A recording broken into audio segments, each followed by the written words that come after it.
নকশিকাঁথা, হস্তশিল্প ও দেশের বড় কারখানা প্রসিদ্ধ জামালপুর জেলা পুরাতন ব্রহ্মপুত্র নদীর পশ্চিম তীরে অবস্থিত ময়মনসিংহ বিভাগের একটি জেলা। এই জেলার প্রতিটি অলিগলি, নদীর ধারে বসে থাকা জেলে কিংবা মাঠে কাজ করা কৃষক, সব মিলিয়ে এক জীবন্ত ইতিহাস। আজ আমরা ঘুরে দেখব জামালপুর একেবারে ভিতর থেকে। আমি মোহাম্মদ জাকারিয়া। তো চলুন শুরু করি আমাদের আজকের যাত্রা। জামালপুর জেলার ইতিহাস। ঐতিহাসিক সূত্রে জানা যায়, দিল্লি সম্রাট আকবরের রাজত্বকালে হজরত শাহজামাল নামে একজন ধর্মপ্রচারক ইয়েমেন থেকে ইসলাম প্রচারের উদ্দেশ্যে 200 জন অনুসারী নিয়ে এই অঞ্চলে এসেছিলেন। পরবর্তীতে ধর্মীয় নেতা হিসেবে তিনি দ্রুত প্রাধান্য বিস্তার লাভ করেন। তো এই মুহূর্তে আমি আছি হজরত শাহজামাল রহমতুল্লাহের মাজারের সামনে। তো চলুন একটু ভিতরে যাই এবং আপনাদের দেখাই মাজারটি কেমন। আর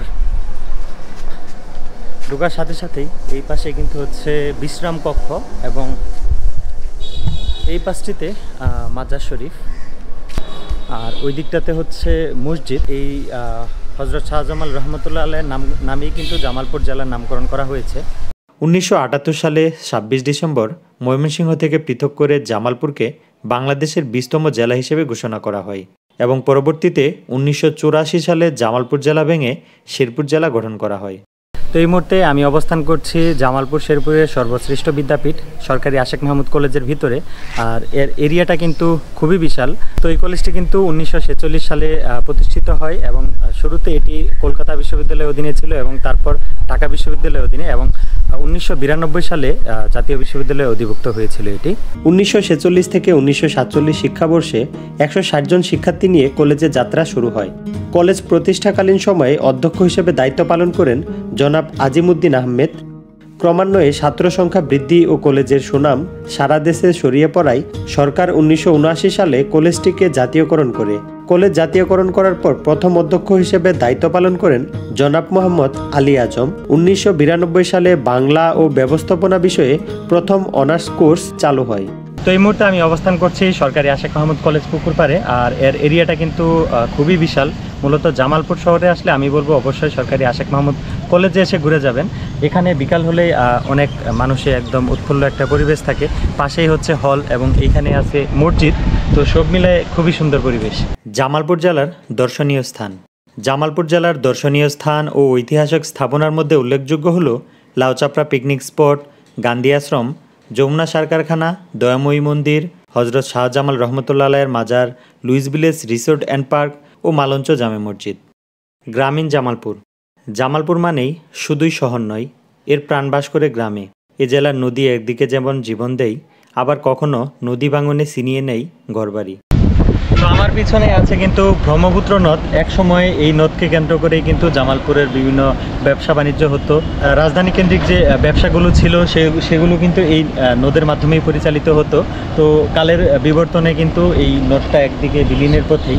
তারপরও বর্ষাকাল আসলেই এইদিকে পানি একদম পরিপূর্ণ থাকে। তো আপনাদের যদি একটু এদিকের ভিউটা দেখাই, আমি এই মুহূর্তে আছি হচ্ছে জামালপুর শেরপুর ব্রিজের নিচে। তো মূলত এই শেরপুর ব্রিজের উপর দিয়ে ওপাশে শেরপুর জেলায় যেতে হয়। জামালপুর জেলা বাংলাদেশের একটি ময়মনসিংহ বিভাগের একটি জেলা। এই জেলার মাটি এবং এই জেলার আবহাওয়া এবং পরিবেশ খুবই উর্বর। বাংলাদেশের প্রথম লেগ স্পিনারের জন্ম এই জামালপুর জেলাতেই।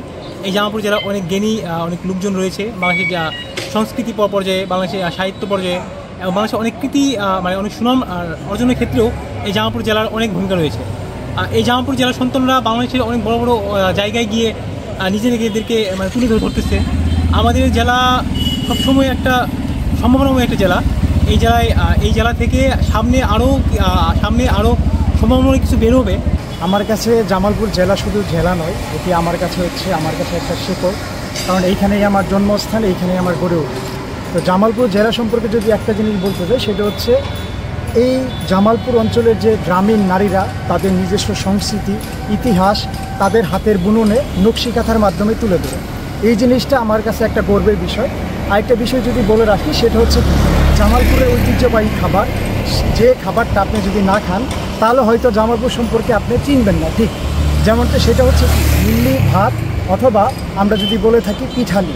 সো এই খাবারটা আমি অবশ্যই বলবো আপনাদের সবাইকে একটু টেস্ট করা উচিত। এই টেস্ট অনুযায়ী আপনি জামালপুরকে অবশ্যই চিনতে পারবেন। তো এই মুহূর্তে আমি আছি জামালপুর জেলার শেখসাদি গ্রাম রৌমারি বিলে। তো বর্তমানে কিন্তু এই জায়গাটা খুবই জনপ্রিয় এবং একটা পর্যটন স্পট। যদি এখন পানি ওইভাবে আসে নাই, আস্তে আস্তে পানি আসতেছে, ওইদিকে একটু পানি আসছে, তবে একটা সময় এই জায়গাতে কিন্তু একদম দর্শনার্থী পরিপূর্ণ থাকে। এবং আপনারা যদি জামালপুরে আসেন এবং বর্ষাকালে যদি এসে থাকেন, অবশ্যই এই জায়গাতে কিন্তু ঘুরতে আসবেন। জামালপুর শুধুমাত্র মানচিত্রের একটা অংশ না, জামালপুর হচ্ছে একটা আবেগ, একটা ভালোবাসা, তো একটা গৌরবের জায়গা। এইখানে অনেক ইতিহাস রয়েছে, যদিও এই ভিডিওতে আমি সব কিছু তুলে ধরতে পারিনি। তবে আমার চ্যানেলে যদি আপনি নতুন হয়ে থাকেন, অবশ্যই একটা লাইক দিয়ে চ্যানেলটাতে সাবস্ক্রাইব করে আমাদের পরিবারে যুক্ত হয়ে যাবেন। এবং জামালপুরে যদি ঘুরতে আসেন, অবশ্যই কিন্তু জামালপুরের বাইরে যে গ্রামের পরিবেশগুলো রয়েছে সেগুলোতেও ঘুরে যাবেন। তো আবারও চলে আসবো নতুন কোনো ভিডিওতে। ততক্ষণ পর্যন্ত ভালো থাকুন, সুস্থ থাকুন, আল্লাহ হাফেজ।